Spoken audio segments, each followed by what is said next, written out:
Best of All by Max Lucado.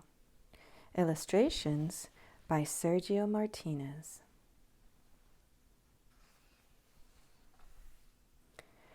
"Higher on the right! Higher on the right!" demanded the mayor. There was no patience in his voice. Chip the Wemmick, lifting the banner, stretched as high as he could and pounded the nail into the pole. "Better?" He'd barely asked a question when his ladder began to sway. First to one side, then the next. Crash! Chip grabbed the nail he'd just hammered and held on. "Perfect!" declared the mayor. "Just perfect!" As Wemmicks ran to the rescue of the dangling worker, the mayor's wife read aloud the words stretched over the street. "Wemmicksville welcomes Miss Bestovall." "Oh!" She clapped her hands as she spoke. "What a wonderful day! Whoever would have thought that such a famous person would visit our village? You know what they say, don't you?" Everyone leaned forward. "When it comes to Wemmicks, she's the best of all." Punchinello and Lucia were near enough to overhear her words. Like the rest of the townspeople, they were wooden Wemmicks made by Eli the Wemmick maker. Unlike the rest of the village, they were puzzled. "Tell me again," Punchinello asked the mayor's wife. "Why is she so famous?" "Because everyone knows her." "But why does everyone know her?" "Because she's famous."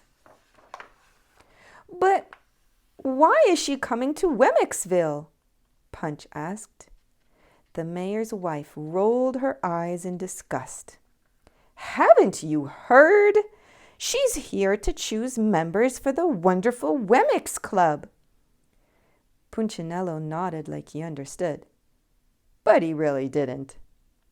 He looked at Lucia and she looked at him, and both shrugged their shoulders.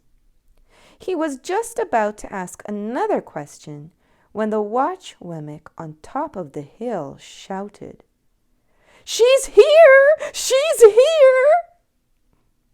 Doors flew open. Stores emptied. Villagers rushed from all directions to the end of Main Street. Fathers lifted children to their shoulders, and short Wemmicks elbowed their way to the front of the crowd. There was much shouting and pointing and tiptoe standing, until a uniformed wooden soldier, looking very official and formal, appeared at the turn in the road. With scroll in hand and bugle hanging from his neck, he marched over the Wemmick River Bridge and stopped in front of the crowd. Staring straight ahead at no one, he stood stiffly until all had hushed. Opening the scroll, he read in a loud voice, "Cut from the grandest forest, carved from the strongest tree, full of sap, only the purest. She is of the highest pedigree. So welcome ye Wemmicks to your village so small, the noblest grain from the finest lumber. She is Bestovall."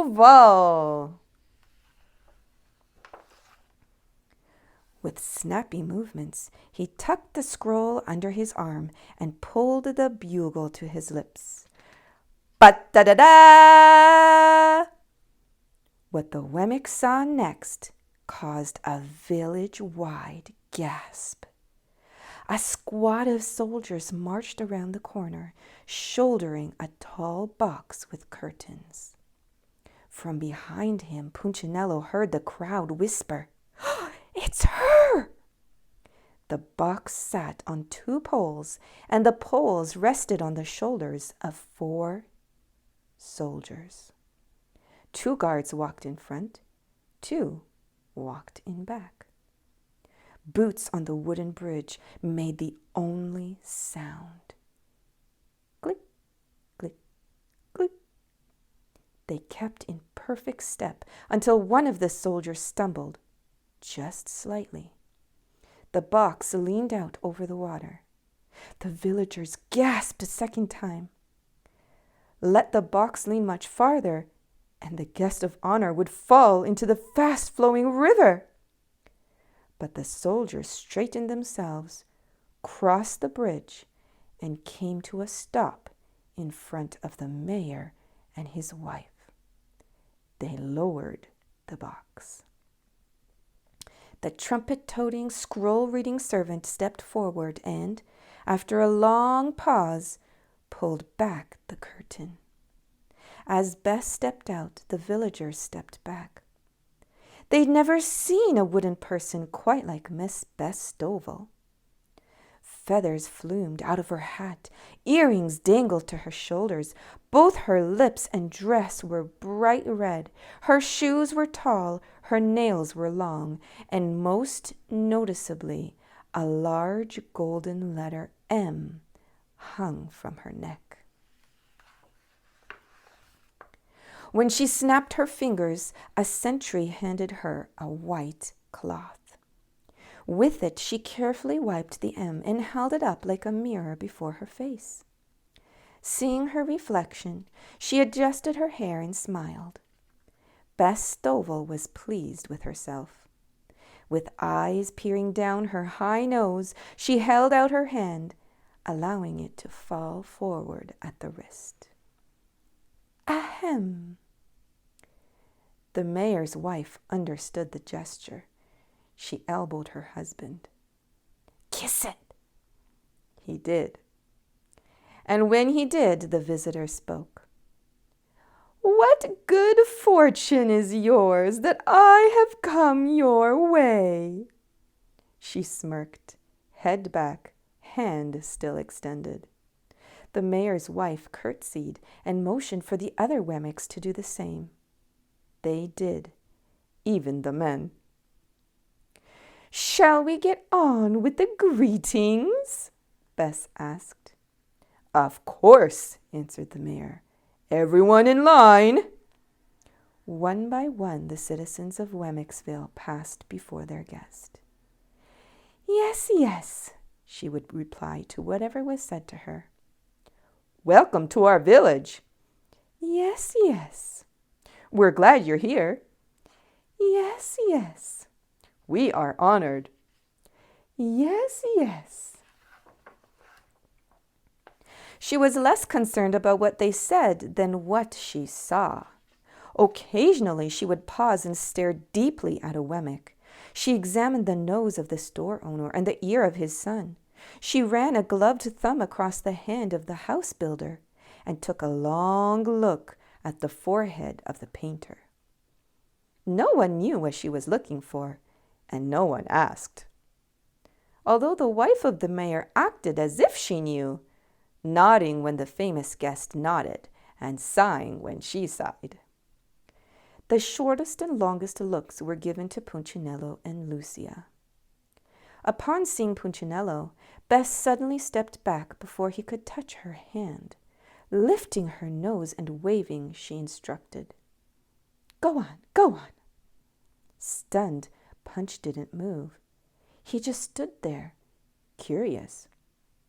Move on, her servant repeated with a firm voice. Punchinello did. Lucia started to follow him, not wanting the same treatment. Suddenly, the grand visitor stopped Lucia. My, Bestovall admired. What have we here? Her eyes widened, and for the very first time since she began greeting Wemmicks, a smile softened her narrow face. Such fine grain and a nice shade. Are you maple? Lucia didn't understand. Excuse me? Are you made of maple? She had to think before answering. Yes? Which forest? Lucia paused and thought. It took some time to remember. Majestic, she finally answered. Bess placed her hand over her mouth in surprise. Then you and I are of the same family tree. We are? Bestovall laughed. Of course. She then leaned forward and whispered, How nice to find someone of my roots. Stay around and we will talk. Lucia did. Between greetings, Bestovall would make remarks to Lucia beneath her breath, such as, what naughty timber, or, such inferior grove, or, definitely from the wrong side of the mountain. Lucia understood none of the comments, but she didn't say so. After all the greetings, Bess signaled for Lucia to step near. Tomorrow we must have a chat. I have something for you, she said, fingering her M necklace. With that, she turned and left, escorted by the soldiers, followed by the mayor and his wife. Punchinello approached Lucia. Did I do something wrong? I don't know. Did you do something right? I don't know. Why is she kind to some Wemmicks and rude to others? I think it has something to do with your ancestry. My what?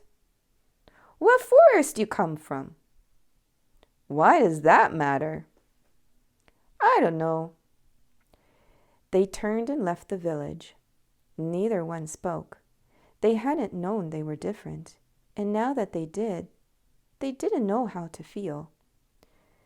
I'll see you tomorrow, Punch finally said. Yeah, sure, Lucia replied. Neither felt too happy. As the days passed, they saw each other less and less. It took Bestovall only a short time to select her favorite Wemmicks for the wonderful Wemmicks Club. Lucia was among them. So were the store owner and Mr. and Mrs. Mayor. Bess gave each an M to wear around the neck. The M is for Maple. You are Maples, she explained as she showed them how to polish the medallion. Not all Wemmicks are equal. Some are common, made of pine or elm. A few are quality, cut from maple like you. Fewer still of us are from a fine family tree. She glanced at Lucia, and Lucia blushed. The other Wemmicks politely applauded. And then, Bestovall curled her lip as if she just tasted something sour. Some Wemmicks are willows.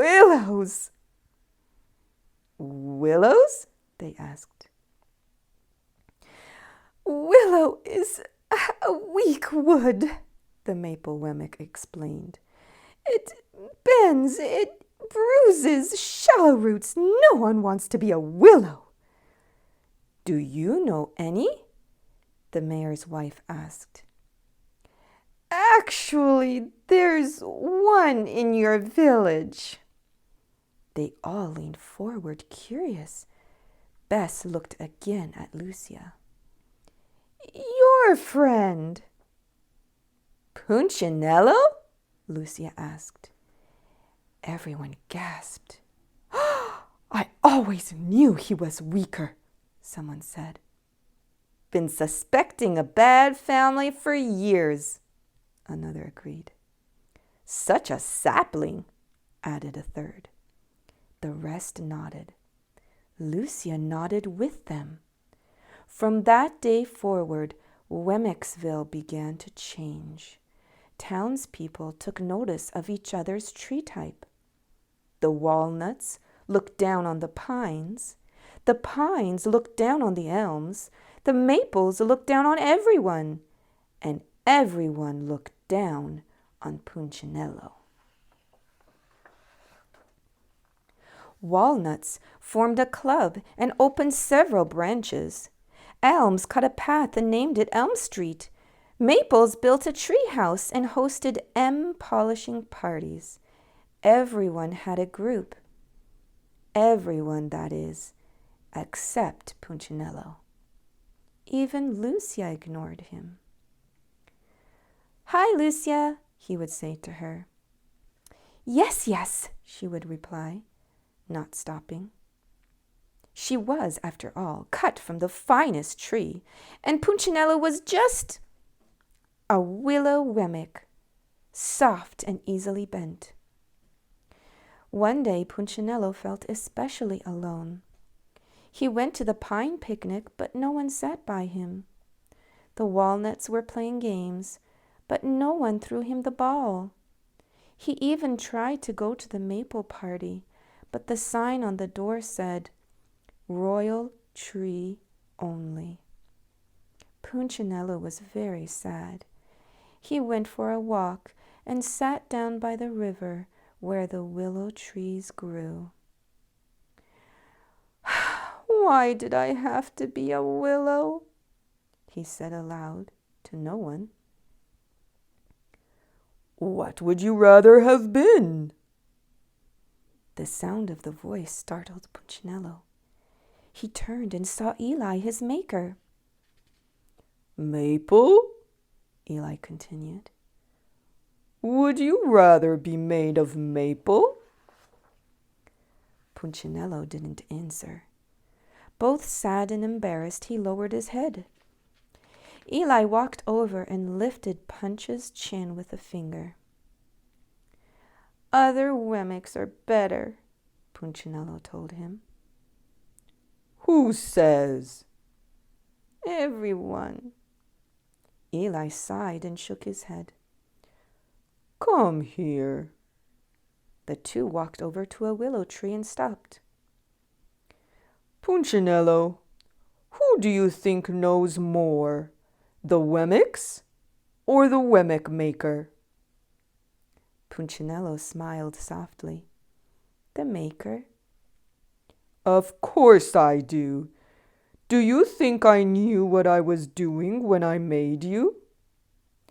The look in Eli's eyes convinced Punchinello that he was about to hear something important. "You are special, my child. You are the way you are because I made you that way." "You chose my forest?" "Yes." "You chose my wood?" "Yes." "Willow is just as special as maple?" "Just as special." "Then why do the others treat me like I'm not?" "Here is someone you can ask." "Hi, Punch." This time the voice was Lucia's. Punch turned. "I'm sorry," she said. "I've been listening too much to them and not enough to Eli." Punchinello shrugged. He noticed that she wasn't wearing her necklace. "That's okay." Both smiled. "Want to go back to the village?" she asked. "Today is the big send-off for Bestovall." "Yeah, I'd like that." The two said goodbye to Eli and walked toward Wemmicksville. Many wemmicks turned when they entered the village. More than one whispered and pointed as the maple wemmick and the willow wemmick walked side by side. But Punchinello and Lucia didn't care. They were glad to be friends again. All of Wemmicksville turned out to say goodbye to Miss Bestovall. She stepped into her box and signaled that she was ready to go. Her soldier escorts marched proudly before her. Her bugler sounded the farewell. Wemmicks lined up on either side of the river to watch. New members of the wonderful Wemmicks Club wore their club t-shirts with pride. Crossing the bridge, the honored guest waved her gold medallion at the crowd. "Farewell, lowly Wemmicks! Perhaps someday I'll honor you again with my presence," she shouted. Bestovall leaned out the window of her special box so that everyone could see her. As she did, she leaned a bit too far and began falling. Her tumble stopped when her medallion chain caught on the bridge rail.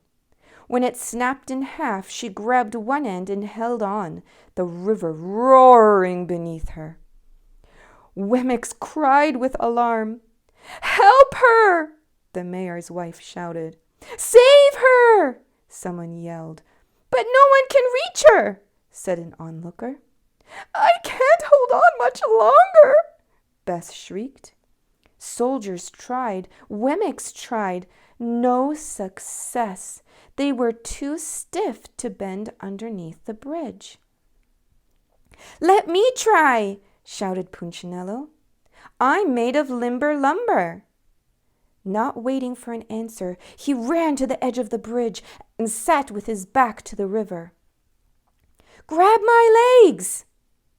When the soldiers did, he leaned back, bent over double, and twisted around until he was hanging upside down.